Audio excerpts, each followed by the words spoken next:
Have you ever felt like there's something more out there, something that you're missing, but you're just not sure exactly what it is? Well, I felt that way for many years. And for a while, I was convinced that I'd found it until I discovered the dark side of New Age spirituality. Now, what I'm about to share with you is something that they actually don't want you to know. Today, I'm opening up about a part of my life that I've never fully shared before. For years, I was deeply involved in New Age spirituality. Everything from crystals and tarot cards to manifestation to meditation and, dare I say it, mediumship. Yeah, like where you talk to dead people.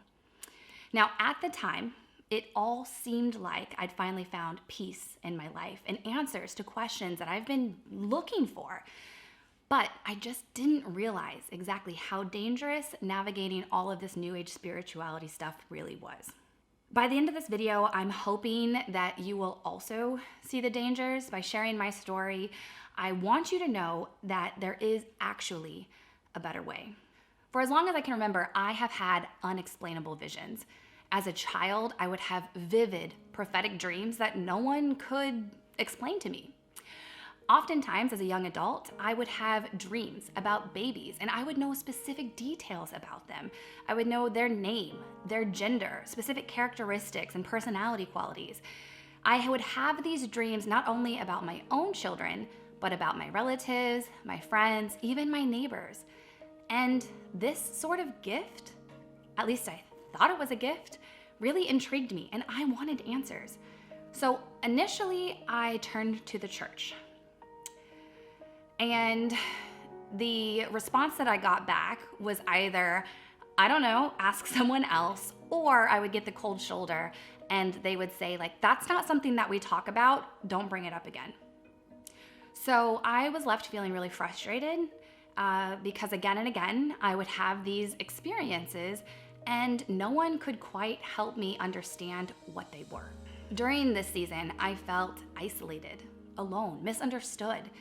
And that was until I met a spiritual community in Los Angeles, California, where they welcomed me with open arms. And they seemed to have had all of the answers to the questions I was trying to figure out.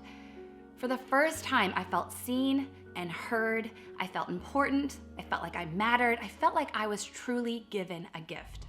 But the deeper I got, the darker things became. I was meditating regularly, and I started to see things that other people weren't seeing.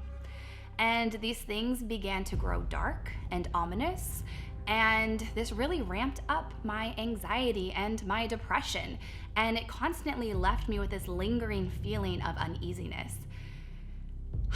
But I did what anyone would do who is on a spiritual quest of enlightenment, and I ignored all of the red flags and I just doubled down on my New Age spiritual practices.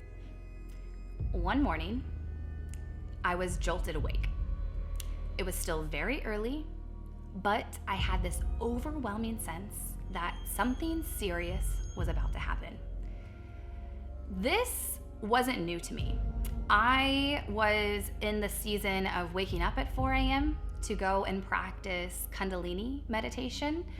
And for a season, I would get woken up and I would partake in what's called automatic writing. I would get these downloads, if you will, of these, what I perceived them to be divine messages of encouragement. And so this particular morning was different. This particular morning, I heard a voice whisper to me, "Your grandmother is going to die." This terrified me. I loved my grandmother. I just saw her last week. This couldn't be true. This isn't the kind of messages I usually was woken up to.